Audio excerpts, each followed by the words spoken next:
So what this piece is, the 10-inch Bowie. It's fashioned after an idea. Obviously, the Bowie itself was a knife design that was quintessentially American. It was highly visible and recognizable as an American knife style. Probably the only knife style that is truly recognizable and known as, right off the bat, American knife. The handle, let's start with that because it's unique. That's teak. That teak came from the deck of the USS California, which was BB, as in Bravo, Bravo, TAC 44. She was christened, I believe, in 1914. I could be a year off. She was sunk in Pearl Harbor, brought back up from the mud line, put back into service and back in the fight before the war ended. She served until the 50s and was finally decommissioned, sold for scrap. The deck plates, all the deck planks were sold to a gentleman up in Oregon. And I read about this and found out about it through some stuff on the internet. You know how men are. We love to look at things on the internet. So I was reading up about some stuff, and I happened to stumble across a guy that had some of this, and I searched it down. I actually found the son of the gentleman who bought it all. And so I bought 8 planks of it, which was all he had left, and it's all I know that's in existence right now. It's all I can find. If I could find some more, I'd like to buy it. But that's a scoop on the handle. This piece is a little boring looking right now because I didn't get time to polish it out and finish it, so it's not out for sale. But the teak itself is still nice to look at. The blade style, I'm a big fan of because I like the size. The Frontier Bowies, as we all know, are big, giant 14-inch knives, and they serve that time very well. But in the Vietnam era, the Vietnam MACV SOG guys, the Military Assistance Command Vietnam Studies and Observations Group, had a gentleman named Rock Myers, who became a really good friend of mine, who was kind enough to let me see a collection of 10-inch Bowies that he has, or actually they're anywhere from 9 to 11. They're all in that margin, most of them being right around 10 inches. And it was a favorite of that particular group because they wanted it to look American. And they had them made by a whole lot of makers. And now, obviously, a company has spawned over that, SOG Knives. They do a nice looking 10-inch Bowie. And I just wanted to simplify it. A lot of the ones that I saw that Rock had were of this simplistic nature. The steel thickness is 0.165. It's a thickness that I like using, geometrically speaking and metallurgically speaking. It holds up real well to the size of the knife. It's a high hollow grind, so it gives me a good aggressive cutting edge. Small choil to block the front finger.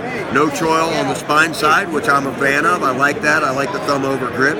So I do it with and without a false grind on the spine. The advantage of doing it with is obviously the back cut. The advantage of doing it without, if I may turn this sideways so that you look at that cross section, it gives you a stronger tip if we do not put the false grind on the back or live edge on the back. I kind of tough on some of the tips of my knives, so I prefer it this way. I leave that up to the customer.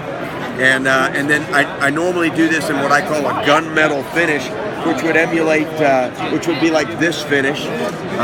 So you can see it's a little more shine and reflection, but not a whole lot more.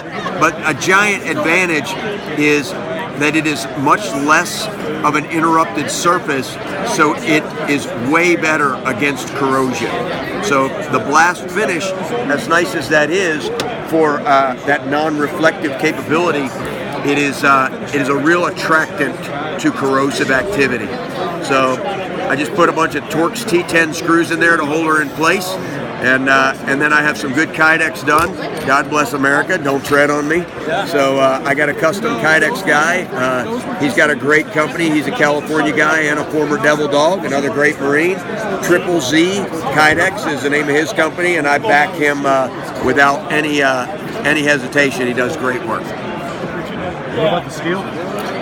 My steel choice for this blade, I use an alloy from Carpenter Technologies.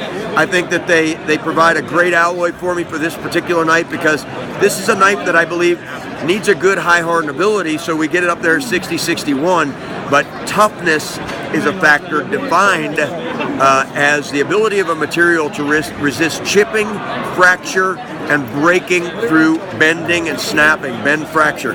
So this knife is meant for hard use.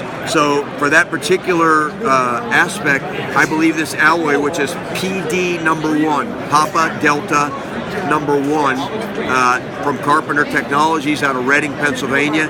It was my front runner, and it's the steel that I've chosen to do this particular knife out of. Because you want hard, but you want it to be brittle. Yeah, we still want the hardenability, but there's a great test. I don't want to bore you too much or run your video, but it's called a IZOD Charpy Impact Test, and it tests the ability of a material to resist chipping and fracture from impact.